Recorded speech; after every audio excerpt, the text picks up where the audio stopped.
Okay, so welcome back mga guys. Ngayon mga guys is tatanggalin naman natin ng password ay isang Redmi A3. Xiaomi yan siya mga guys. So ito yung isa-select natin yung may MI kasi yan yung Redmi or Xiaomi mga guys. Tapos select naman natin yung eksaktong model. Ayan, Redmi A3. Ayan. Ayaw niyong maniwala, lapit natin. Redmi A3 Xiaomi. Ayan. So itong unlock tool kasi mga guys, marami siyang kayang gawin. Maraming supported sa kanya na mga brand or model. Ayan.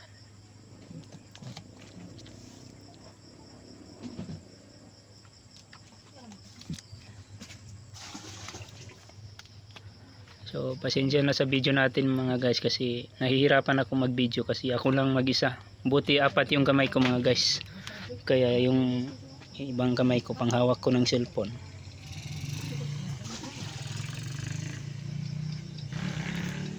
Ayan. So waiting for device mga guys. Dapat ma-detect yung PC or yung cellphone. Dapat ma-detect. Ayan. So na-detect na siya mga guys. Tapos nag-failed siya mga guys. So dahil nag-failed siya mga guys, ulitin na naman natin ang procedure.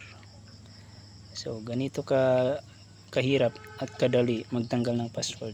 Ganito kahirap mag-remove ng password mga guys. Kaya sa mga nagsasabi dyan na madali lang magtanggal ng password dahil pindot-pindutin mo lang. Ayan, tingnan nyo, mahirap. Dyan sumasakit ang ulo ng mga technician mga guys. Kapag nag-failed yung cellphone na tinatanggal natin ng password. So nagpula na naman siya mga guys, nag-failed na naman. Ayan. And sending start command failed. Ayan. Ayan, so ulitin naman natin yung procedure mga guys. Ayun, detect na siya mga guys, tapos nag-failed pa rin siya.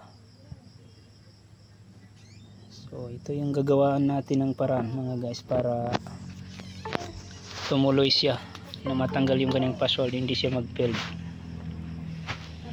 So dito sumasakit yung mga ulo ng mga technician mga guys.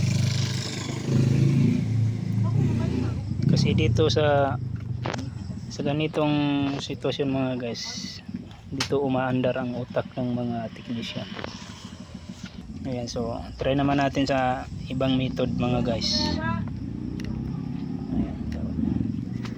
Yung cellphone natin naka turn off yan siya mga guys, tapos saksak natin yung cable, tapos hintayin natin ma-detect ng laptop. Ayan, waiting for device pa rin. Ayan, na-detect na siya, and then nag-failed na naman siya, tapos ulitin na naman natin mga guys. Ayan, so ulitin na naman natin mga guys.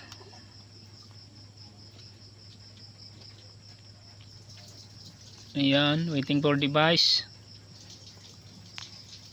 Zoom natin mga guys. Yan, receiving server data. Yan. Ayan, tunog siya ng 2 beses. Hintayin natin ma-detect. Okay, yan, tumunog na naman. Ayan, tumunog ulit. Ayan, waiting for device. Ayan, na-detect siya mga guys. Okay, maraming salamat mga guys, successful na rin. So ganyan lang siya mga guys. Pag mag-failed siya, hanapan lang natin ng paraan, method, ibang method yung gagamitin natin. Ayan, so nag-reboot na yung ating cellphone.